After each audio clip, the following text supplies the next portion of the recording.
La chronique des bouts du monde avec Ponant, la référence des croisières expéditions 5 étoiles sous pavillon français. Notre coup de fil du dimanche matin, le bonheur de retrouver Olivier de Kersauzon. Bonjour. Bonjour, je te remercie avec bonheur. Toujours avec bonheur. Un coup de projecteur ce matin, Olivier, sur un bateau tout beau, tout neuf, tout moderne. Parce que le Bougainville, c'est un bateau du Ponant qui a été baptisé juste la semaine dernière. J'étais au baptême.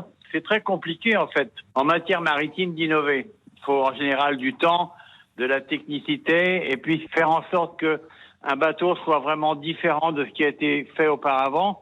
Et puis innover, c'est quelque chose de compliqué parce que l'ensemble des services maritimes mondiaux de surveillance sont pas très partisans d'expérimentation. Et sur la série dont le Bougainville a été lancé, il y a, si tu veux, un salon sous-marin. Ça, c'est extraordinaire. C'est-à-dire que sous la flottaison, tu descends et sous le niveau de la mer, il y a des grands hublots et de là, tu peux regarder tous les merveilles de la mer et tous les étonnements qui vont passer à portée de vue. Ce qui est très, très rare parce qu'en fait, personne ne voit sous la mer. Les sous-marins vont sous la mer, mais le périscope est vite rentré, c'est que personne n'a de vision. Là, il y a une vision réelle. Dans ces bateaux modernes-là, il y a des caméras d'étrave, c'est-à-dire qu'à l'étrave, sous la mer, tu vois tout ce qui se passe. Bougainville, ça fait 130 mètres de long, ça fait 18 mètres de large, c'est des bateaux où il y a 92 cabines, mais c'est surtout des bateaux conçus dans l'idée d'exploration, c'est-à-dire aller là où les autres ne vont pas. Quand les bateaux vont en expédition polaire nord-sud dans le Pacifique, à Pitcairn, quand ils vont à l'île de Pâques, quand ils vont dans la mer de Ross au sud de l'Australie, c'est quand même à chaque fois des voyages lointains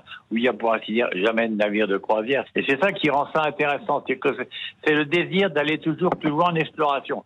Alors le nom de Bougainville tombe bien parce que Bougainville, c'était le premier marin français à faire réellement le tour du monde. Ce tour du monde, en fait, a ramené assez peu de choses, sauf peut-être un mot, ça avait été un tour du monde pour une fleur.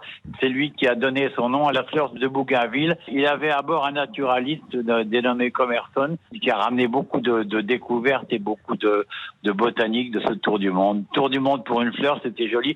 Et c'est formidable que des années après, presque 300 ans après, on continue encore à appeler des bateaux de son nom en hommage à tous les découvreurs français qui ont fait l'histoire du Nouveau Monde, quoi. C'est de ça dont je voulais te parler ce matin. Et c'est ça que j'appelle le bonheur de vous écouter, Olivier de Kersauzon, tous les dimanches matins sur RTL.